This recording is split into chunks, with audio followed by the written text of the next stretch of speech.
Let's return now to the presidential transition and some of President-elect Trump's cabinet picks that are sparking controversy. For that, we're joined now by our Politics Monday team. That is Amy Walter of the Cook Political Report with Amy Walter and Tamara Keith of NPR. Great to see you both. Good to be here. Let's start now with some of the lingering questions over lack of qualifications, some ethical concerns over some of those nominees. Everyone from Matt Gaetz, Congressman from Florida, of course, who is nominated for Attorney General, Pete Hegseth, who is the nominee for Secretary of Defense. You both know we're waiting to see if that House Ethics Committee report into Matt Gaetz will be released or not. We don't yet know. But Tam, what do you think? Because Republican senators are saying they want to see it. Will we see it? Yeah, and Republican senators are also saying he deserves a fair hearing. Well, a fair hearing involves being asked difficult questions under oath with cameras rolling. Now, Matt Gaetz is someone who has proven to have a very high pain tolerance in politics, an incredibly high pain tolerance. He is willing to pick the fights. He is willing to have almost every member of the House openly hate him. He is totally okay with that. He enjoys being sort of a Trump-era supervillain, and he leans into it. So whether that report is released or not, I don't have any great insight. I will say that someone who served in the Trump administration on NPR's air this morning said, you know, Congress leaks like the Titanic. And I think that's fair. Usually things get out. And even if they don't, there is already a huge amount of information in the public discourse about what Congressman Gaetz was being investigated for.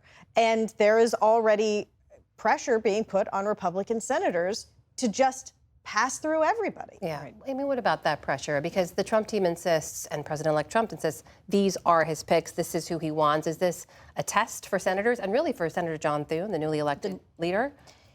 We are now, how many years in this? We're 8 years into Donald Trump. If you are a United States Senator, a Republican United States Senator, and you haven't already figured out where your lines are that you're going to draw, then that's a problem. It was in 2017, you could be surprised. Oh, wait, what? He said this, he did that, responding to tweets. How am I going to respond to this? How am I going to respond to that? By now, this is all pretty predictable, his unpredictability. And so I think we're going to see a lot of this about picking your fights, deciding which are the things for which you're going to go and either make enemies with Donald Trump or you're going to split with the party, and which things you're going to go along with, even where you might disagree. What's fascinating to me, too, is to watch how Democrats are responding to a lot of these picks as well, where you're hearing people like Senator John Fetterman saying, let's not just go crazy with every one of these picks. You see Jared Polis, the governor of Colorado, having nice things to say about RFK Jr. I think both Democrats and Republicans now coming to the realization that this is about picking the right battles at the right time. There's also this very real possibility, Tam, that I've been playing it on my head, that the report is released and it doesn't make a difference because we are now living in an era where the president-elect was, formally bragging about sexual assault. He was convicted, held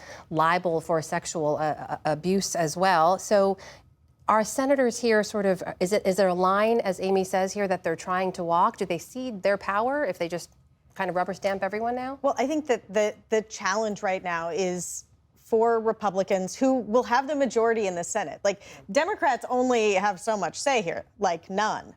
This is up to Republicans. This is an inter-Republican fight.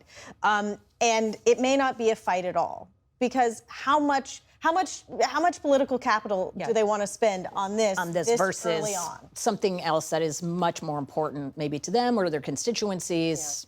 Going forward. Let me ask you, too, about where we are on the economy and how people feel about it, more importantly, because we've seen already improving markets. Amy, have now gotten better. They've rallied since the election. There's optimism in the markets that's driven by expectations of lower taxes, fewer regulations. So the vibes have shifted. And there's real-time consumer sentiment that's shifted, too, even though nothing has dramatically changed in the market. Was it just politics all along? No, you know what? There was a great study by the Michigan Consumer Federation, or the consumer sentiment, looking at, for example, the shift based on, in your opinion as a consumer of the economy, based on your partisanship. Yeah.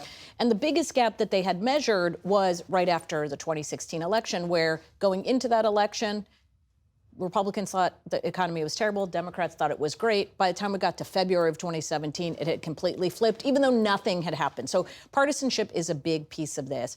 But I do also think that so much of the concern about the economy is real and is continuing to be felt by Americans. And the cost of stuff, the cost of housing specifically, being a real weight for voters. Now, there are also plenty of people who don't feel great about the economy, or maybe do feel okay about the economy, who didn't vote.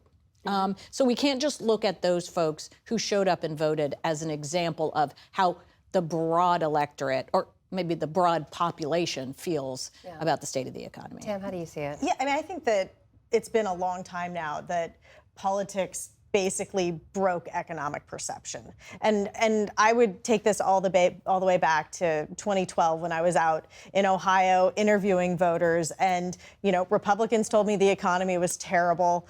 Democrats told me the economy was okay. And it was all about perceptions of then President Obama. Well, flash forward, and what has changed since voting happened in 2-3 weeks ago? Almost nothing, except that people who support Donald Trump now believe things are going to get better. Right. They have more optimism than they had before. Meanwhile, President Biden is still in office, so Democratic perception of the economy hasn't had time to turn yet. Also, I will note that even a good economy for Donald Trump didn't necessarily work to his favor, whether it was in the 2018 midterms or whether it was in 2020, where majority of voters said they approved of the job he was doing on the economy. That didn't help him win the election. Meanwhile, we're in the final weeks of the Biden administration. Tam, there's a lot of talk about what the president could be doing right now, what they are prioritizing, should be prioritizing to sort of Trump-proof some of what they see as their accomplishments of the last 4 years. What do you know about that? Well, a lot of what they've been doing for a long time. They've been trying to Trump-proof it for literally years at this point. In part because a lot of what the Biden administration has done has been through a rulemaking process. That takes something like 18 months to get a rule all the way through the works. And so one just small example here is that as President Trump was leaving office the last time, they tried doing the Schedule F thing to change the way civil servants were classified, to try to put in more political appointees and fewer civil servants in these jobs. And Biden immediately came in and rescinded that, reversed it, but then they created a new rule. They went through this lengthy rulemaking process to create a new rule to make it harder to go back and do what Trump did before. Yeah. So if the Trump administration wants to undo it, in theory, they have to do their own new rule or legislation, but it's something that would take, again, another 18 Longer months. Time. Yeah. And they are also on a shorter time frame trying to fill as many judicial vacancies as possible. Yeah. Remember when Donald Trump came in 2017, there were something like 130 openings and vacancies. Now it's going to be down to the 30s. Mm-hmm. So there's that. And then getting money out the door, especially when it comes to provisions for clean energy programs that were passed in the Inflation Reduction Act. What Democrats want to do is make sure that money gets allocated and spent, because Trump, as well as Republicans in the Senate, are talking about clawing it back to help pay for some of the things that they want to do, specifically making the tax cuts permanent. We will see. Amy Walter and Tamara Keith, always great to see you both start the week off with you. Thank you so much. You're welcome.